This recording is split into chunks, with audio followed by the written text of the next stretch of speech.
Did you see this clip? Did you see this clip that went around last week? Mamish last week. One of the girls who was held a hostage. Did you see this clip? You have to see this. It's not to be believed. A girl who was held a hostage. She was released very recently.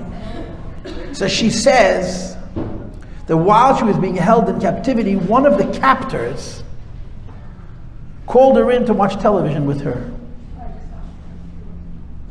And they were watching what was going on in Israel, in Israel.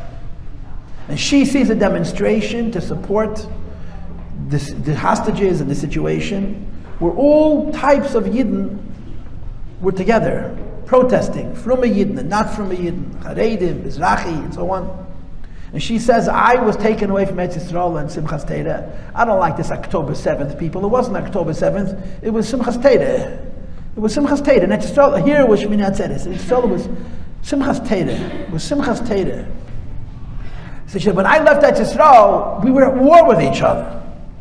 You couldn't get two Jews of two different stripes in the same neighborhood. And here, I'm a captive, and I'm watching all the Jewish people unified, and I thought to myself, this is what she says publicly now, that the reason for this event was to bring the Jewish people together. And the Muslim, the Arab, says to her, when the Jewish people are unified, they're very strong. This video came out a week and a half ago. It's recent. I'm very bad with these things. You can find it. I'm not going to be able to find it to send it to you. But McKenna's gefindet. The Goy tells her, when the Jewish people are unified, they're very strong.